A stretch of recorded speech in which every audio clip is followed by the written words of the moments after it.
everyone, welcome back to Commerce Institute. Hope you're doing well. So, as you know, we are discussing with the series of formation of company and secretary. And in this video, we will discuss a topic, role of secretary in the formation of a company. This topic is related to your BCom syllabus and UGC NET and JRF syllabus as well. So, let's get started without wasting any time. Role of secretary in the formation of a company कि जब एक company की formation की जाती है उस condition के अंदर कंपनी के सेक्रेटरी का क्या रोल होता है। सो कंपनी के सेक्रेटरी के रोल को हम 3 पार्ट्स के अंदर डिवाइड कर सकते हैं। First, before incorporation, second, at the incorporation stage and third, eight the commencement of business कि जब कंपनी की इनकॉर्पोरेशन से पहले की स्टेज है उसके अंदर कंपनी के सेक्रेटरी का क्या रोल है, और जब कंपनी का इनकॉर्पोरेशन चल रहा है यानी कि रजिस्ट्रेशन की प्रोसेस चल रही है उसके अंदर कंपनी के सेक्रेटरी का क्या रोल है, और eight the commencement of the business कि जब कंपनी का इनकॉर्पोरेशन हो जाता है और कंपनी को अपना बिजनेस स्टार्ट करना होता है उस स्टेज के अंदर कंपनी के सेक्रेटरी का क्या रोल होता है। तो इन तीनों को वन बाय वन डिस्कस करेंगे। तो first is before incorporation, to help promoter investigate the plans कि वो फर्म्स के प्रमोटर को क्या करता है, प्लान्स को इन्वेस्टिगेट करने में हेल्प करता है। यानी कि जो प्लान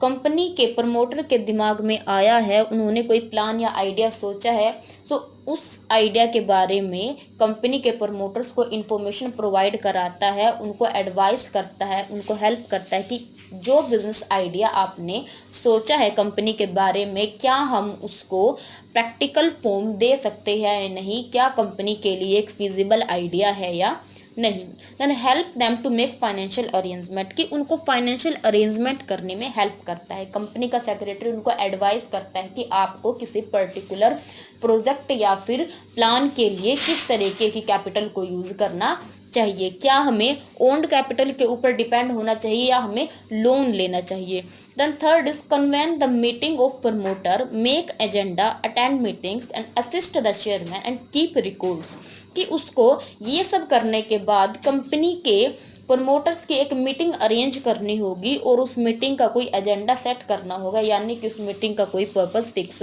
करना होगा। देन उसके बाद उसको मीटिंग को अटेंड करना है और चेयरमैन को क्या करना है, असिस्ट करना है, और उस मीटिंग के जितने भी इम्पोर्टेंट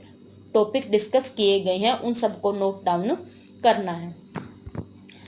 देन उसके बाद if company take over any existing business it helps to negotiate the price and other terms and condition of proposed deal. यानी कंपनी अगर किसी बिजनेस को, एग्जिस्टिंग बिजनेस को एक्वायर कर रही है, परचेज कर रही है, तो उस कंडीशन में कंपनी का सेक्रेटरी क्या करेगा, उनको उस कंपनी को परचेज करने के लिए प्राइस को नेगोशिएट करने में कंपनी के प्रमोटर्स की हेल्प करेगा कि वो बताएगा कि आपको किसी पर्टिकुलर बिजनेस के लिए इतनी अमाउंट पे करनी सफिशिएंट रहेगी। Then other terms and condition of propose deal कि उसके अलावा जो भी टर्म्स एंड कंडीशन है उस डील के लिए उनके लिए क्या करता है, प्रमोटर को एडवाइस करता है। Next, find out the purpose of name of company, optionable और नोट कि क्या जो नाम कंपनी के प्रमोटर्स ने सोचा है कंपनी के बारे में उस नाम को लीगली रखा जा सकता है या नहीं। जो भी नाम कंपनी के प्रमोटर्स किसी कंपनी के लिए सोचते हैं, प्रमोटर तो सेक्रेटरी का काम है कि वो क्या करे, एडवाइस करे कि पर्टिकुलर नाम को आप कंपनी के नाम के रूप में रख सकते हैं या नहीं। The next is at incorporation stage कि जब कंपनी का इनकॉर्पोरेशन चल रहा है उस कंडीशन में कंपनी के सेक्रेटरी का क्या रूल है। Then first, deliver all necessary documents the registrar of company के जितने भी आपके नेसेसरी डॉक्यूमेंट्स है कंपनी के सेक्रेटरी की ड्यूटी है कि उन सभी डॉक्यूमेंट्स को किसको सबमिट करे, रजिस्ट्रार ऑफ कंपनी को। तो कौन कौन से इंपॉर्टेंट डॉक्यूमेंट्स आपके वो, then memorandum of association, article of association, list of director, consent of director to acquire the qualification share and pay for same, a copy of original contract. तो ये सभी डॉक्यूमेंट्स को उसको क्या करना है, कंपनी के रजिस्ट्रार के पास सबमिट करना है। Then deposit the prescribed fee for registration of document, कि उन सभी डॉक्यूमेंट्स के रजिस्ट्रेशन के लिए एक प्रिस्क्राइब्ड फी को पे करना होगा कंपनी के सेक्रेटरी को। ये कहाँ की जाती है, आपके आरबीआई के पब्लिक अकाउंट के अंदर इस फीस को ट्रांसफ़र करना होगा, जो कि आपके कंपनी लॉ के अकॉर्डिंग डिसाइड की जाती है कि किसी पर्टिकुलर बिजनेस के लिए कितने फी सेक्रेटरी या कंपनी को पे करनी होगी। Then give information to registrar about registered address of the company office with in 30 day of company incorporation, कि जब कंपनी का इनकॉर्पोरेशन हो जाता है उस कंडीशन में 30 दिन के अंदर अंदर कंपनी के सेक्रेटरी को कंपनी का जो रजिस्टर्ड ऑफिस है या रजिस्टर्ड एड्रेस है उसकी इंफॉर्मेशन किसको देनी होगी, रजिस्ट्रार ऑफ कंपनी को देनी होगी। Then fix a sign board of name of a company at registered office, कि कंपनी के नाम का जो साइन बोर्ड है उसको कहाँ फिक्स करना होगा, कंपनी का रजिस्टर्ड ऑफिस है उसके ऊपर फिक्स करना होगा। Then deliver account to companies directors manager and secretary to registrar of company, की कंपनी के जो डायरेक्टर है, मैनेजर है और सेक्रेटरी यानी खुद के रिलेटेड सभी डॉक्यूमेंट उसको कहाँ सबमिट करने हैं, कंपनी के रजिस्ट्रार के पास जमा करने हैं। Then fix a common seal of company, की कंपनी की एक कॉमन सेल को फिक्स करना होगा जो कि उस कंपनी के लिए आइडेंटिफाई करने के लिए आसान हो।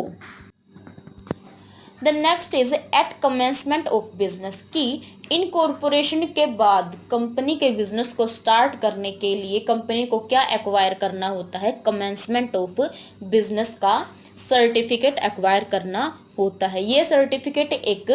प्राइवेट कंपनी के लिए एक्वायर करना मैंडेटरी नहीं है, लेकिन एक पब्लिक कंपनी के लिए इस सर्टिफिकेट को एक्वायर करना मैंडेटरी होता है। जिस दिन ये सर्टिफिकेट पब्लिक कंपनी एक्वायर करती है उसी दिन से क्या किया जाता है, वो अपना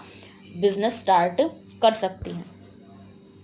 Then secretary has to perform the following activity for getting certificate of commencement, कि सर्टिफिकेट ऑफ कमेंसमेंट को गेट करने के लिए एक सेक्रेटरी को कौन कौन सी एक्टिविटी को करना पड़ता है। Then first make arrangement of first meeting of company director, कि जो कंपनी के प्रमोटर्स थे इनकॉर्पोरेशन के बाद वो क्या बन जाते हैं, कंपनी के डायरेक्टर बन जाते हैं, तो उन कंपनी के डायरेक्टर की एक मीटिंग को क्या करना होगा, फिक्स करना होगा। Then pass resolution for appointment of companies managing director, chairman, banker, auditor, legal adviser, broker and secretary, कि जो भी कंपनी के managing director, chairman, banker, auditor, legal adviser, broker और सेक्रेटरी है उन सभी के अपॉइंटमेंट के लिए एक रेजोल्यूशन पास करना होगा, यानी कि उन सब की एक लीगल अपॉइंटमेंट करनी होगी। Then confirming the companies capital and approval its uses, की कंपनी की कैपिटल कितनी होगी इसको क्या करना होगा, कंफर्म करना होगा, और उस कैपिटल को किस किस पर्पस के लिए यूज़ किया जाना है इसके बारे में भी परमिशन लेनी होगी। The next prepares company prospectus and signed by director, promoter and others, company के शेयर कैपिटल इशू करने के लिए क्या करना होगा, प्रोस्पेक्टस को प्रिपेयर करना होगा और उस प्रोस्पेक्टस के ऊपर कंपनी के डायरेक्टर और अदर रिलेटेड पार्टीज के साइन लेने होंगे। Then get the prospector registered with the registrar, और उस प्रोस्पेक्टस को किससे रजिस्टर कराना होगा, कंपनी के रजिस्ट्रार से रजिस्टर्ड कराना होगा। देन उसके बाद arrange advertisement the prospectus and it's distribution, की उस प्रोस्पेक्टस की एडवर्टीजमेंट और उसके डिस्ट्रीब्यूशन की सभी अरेंजमेंट करनी होगी, कि उस प्रोस्पेक्टस को किस तरीके से पब्लिक तक पहुंचाया जाएगा। Then make arrangement with bank for deposit of application forms and application money and open share application account, की किसी पर्टिकुलर बैंक के साथ क्या करनी होगी, अरेंजमेंट करनी होगी, कॉन्टैक्ट करना होगा कि जो भी शेयर एप्लीकेशन की मनी आएगी वो सभी क्या होगी, उस पर्टिकुलर बैंक के अंदर डिपॉजिट की जाएगी, और उस मनी को डिपॉजिट कराने के लिए एक शेयर एप्लीकेशन अकाउंट को ओपन कराना होगा। Then next to scrutinise and sort out to the application received for share and make allotment notice, कि जितने भी आपको एप्लीकेशन के लिए मनी मिली है उसकी छानबीन करनी होगी और उनसे मनी से रिलेटेड जितने भी पर्सन को आपने शेयर अलॉटमेंट करने हैं उनका एक नोटिस तैयार करना होगा। Then call a meeting of director for allotment of share, कि जितने भी पर्सन को आप शेयर अलॉट करना चाहते हो उनके अलॉटमेंट के लिए, उनके अलॉटमेंट की कंफर्मेशन के लिए आप क्या करोगे, डायरेक्टर्स की एक मीटिंग को अरेंज करोगे। To prepare the notice of acceptance and rejection of application, कि जिन एप्लीकेंट के जो नोटिस है उनको एक्सेप्ट कर दिया गया है उनके लिए एक्सेप्टेंस नोटिस, और जिनका रिजेक्शन कर दिया गया उनके लिए रिजेक्शन की एक एप्लीकेशन लिखनी होगी। Then to send the notice of acceptance and rejection, कि उन सभी जो एक्सेप्टेंस और रिजेक्शन की एप्लीकेशन है उनको रिलेटेड पार्टीज को सेंड करना होगा। To represent the registrar of allotment within 30 day of the allotment being made, कि जब आप शेयर को अलॉट कर देते हो तो उसके 30 दिन के अंदर इसकी इंफॉर्मेशन आपको किसे देनी होगी, कंपनी के रजिस्ट्रार को देनी होगी। To ensure you to own legal formality have been completed, कि आपको इंश्योर करना होगा कि आपने क्या कर लिया है, जो भी लीगल फॉर्मेलिटी है उसको कंप्लीट कर लिया है। Then to obtain the certificate of commencement, सभी फॉर्मेलिटी को कंप्लीट करने के बाद जब कंपनी के रजिस्ट्रार सेटिस्फाई हो जाते हैं तो उस कंडीशन में वो क्या इशू करते हैं, सर्टिफिकेट ऑफ कमेंसमेंट, जिसके पास कोई भी कंपनी अपना बिजनेस क्या कर सकती है, स्टार्ट कर सकती है। So this is all about today's topic and आज हमने डिस्कस किया role of secretary in company formation. इसके अंदर 3 स्टेजेस को डिस्कस किया गया, before incorporation, at incorporation stage and at the commencement of business. And I hope this topic is clear, and if you have any query about this topic you can ask down below in the comment section, and don't forget to hit the bell icon so you have all the notification from Commerce Institute. Thank you for watching the video.